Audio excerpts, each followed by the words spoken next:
Thank you very much عزیز دوستوں for all your support. Kindly keep support. حاضرین مجلس،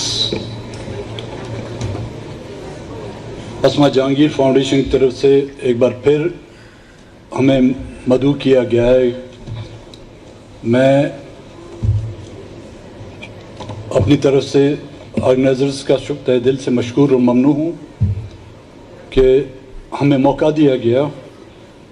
اب ہماری بات سنے گا کون؟ آج دن تک بھی ہماری باتیں سنی نہیں گئی ہیں، اور آج بھی میں مجاہد بریلوی صاحب کو سمجھانے کو کوشش کروں گا، یا ڈاکٹر مالک کو سمجھانے کی کوشش کروں گا، اور اس کا حل ہم تینوں کے ہاتھ میں نہیں. جن کے ہاتھ میں یہ مسئلہ ہے یا جو حل کر سکتے ہیں وہ ہمیں کہیں نظر نہیں آتے، شاید ہماری آواز ان تک پہنچ پائے. ٹاپک جو رکھا گیا ہے، is there a political will to solve the crisis in Balochistan. اب ول کے بہت سے مطلب ہوتے ہیں جی.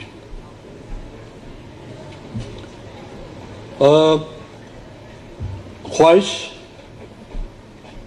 ارادہ. ایک اور بھی ول ہوتی ہے جس کو ہم وصیت کہتے ہیں.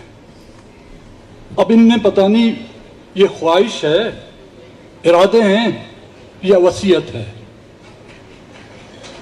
بلوچستان اس وقت جو تیسرا جملہ میں نے کہا ہے، ہم وصیت کی اس حد تک پہنچ چکے ہیں.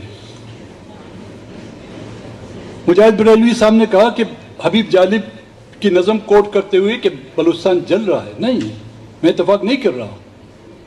بلوچستان جل کے راکھ ہو گیا ہے.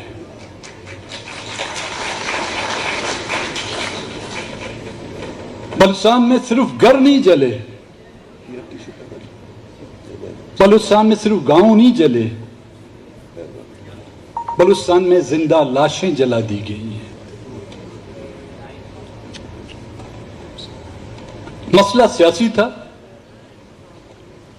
لیکن اس ملک کے حکمرانوں نے اس سیاسی مسئلے کو جو ہے فوجی مسئلے سے یا طاقت کے زور سے جو حل کرنے کی کوشش کی،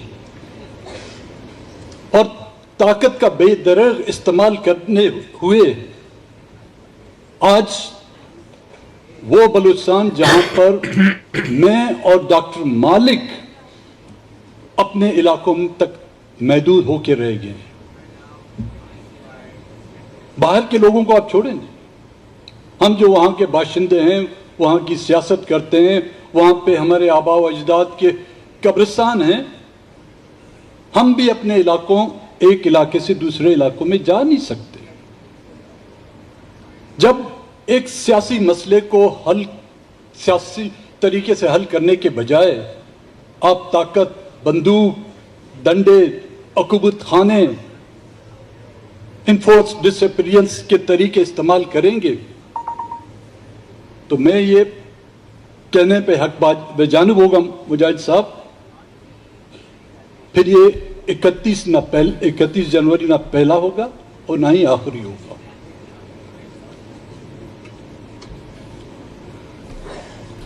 بلوچستان کے حالات تو روز اول سے خراب تھے. پہلا معاہدہ، وہ کہتے ہیں نا، جو خشت رکھی گئی وہ ٹیڑھی رکھی گئی تھی. خانف کلات اور محمد علی جناح کے درمیان ایک معاہدہ ہوا تھا. کئی میرے دوست ہوں گے، ان کی نظروں سے یہ گزرا ہوگا. دستخط ہیں اس میں محمد علی جناح صاحب کے. اس میں ریاست کلات،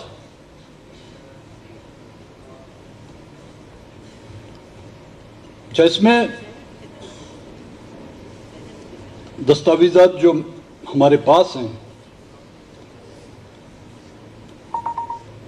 یہ ہے معاہدہ جو محمد علی جناح اور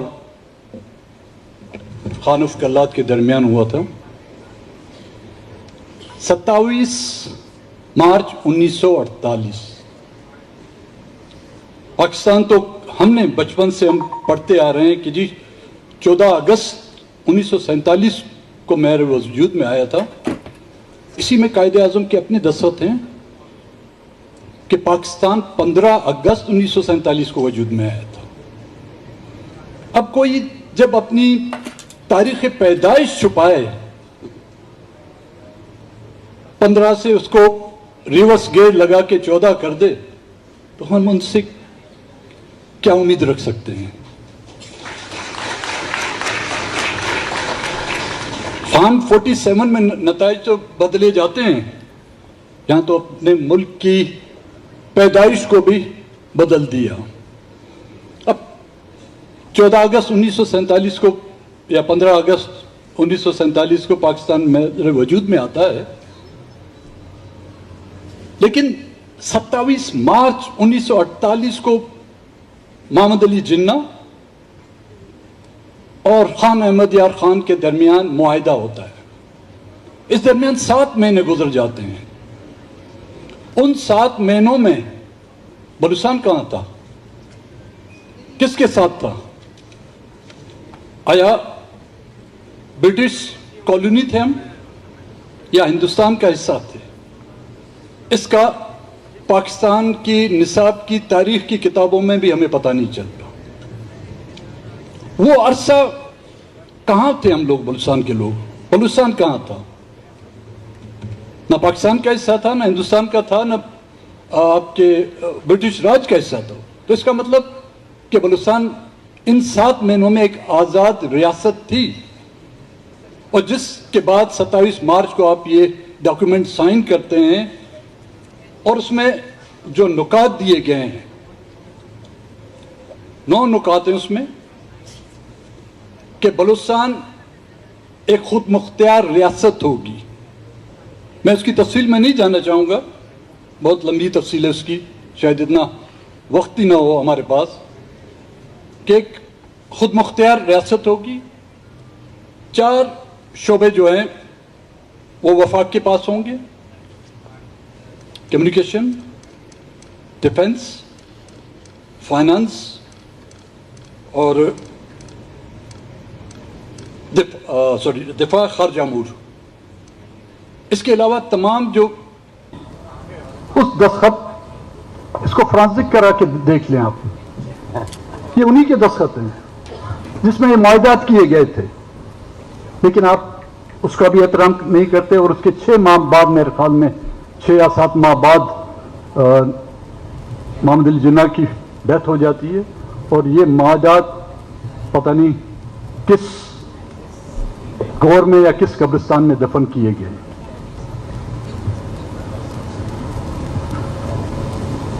اس کے بعد نواب نوروز خان عبد الکریم خان کے ساتھ معاہدے ہوتے ہیں، ان میں بھی ان کو دھوکہ دیا جاتا ہے۔ قرآن شریف کا واسطہ دے کر ان کو پہاڑوں سے اتار کر ایک کو آپ 10 سال کی سزا دے دیتے ہیں، دوسرے کو ان کے سامنے ان کے بیٹے، ان کے بھتیجے اور ان کے رشتہ داروں کو پھانسی دی جاتی ہے، نواب نوروز خان کو جو عمر قید کی سزا دی جاتی ہے۔ ہم سمجھے شاید پھر ان کو عقل آئے گی۔ 70 کے الیکشن کے بعد نیشنل عوامی پارٹی جب حکومت بناتی ہے بلوچستان میں، اس حکومت کا خاتمہ کوئی ڈکٹیٹر نہیں کرتا۔ بابا جمہوریت کا دور ہوتا ہے، جن کے دور میں کہتے ہیں کہ جی جمہوری دور تھا، ذوالفقار علی بھٹو کے دور میں 9 ماہ بعد اس حکومت کا خاتمہ کیا جاتا ہے، نواب اکبر بگٹی کو شہید کیا جاتا ہے۔ رپورٹ ججمنٹ مجھے دکھائی کہ جی ہر سال اس کی جو ہے پیشیاں ہوتی ہیں، تو اس میں ایک وکٹم ہے جی اسد اللہ مینگل، اس کے بارے میں بھی پوچھ گچھ کی گئی ہے۔ اس میں لکھا ہے Asadullah Mengal brother of Sardar Akhtar Mengal, missing persons, residence of Balochistan province, case disposed of. The case was received without complete address,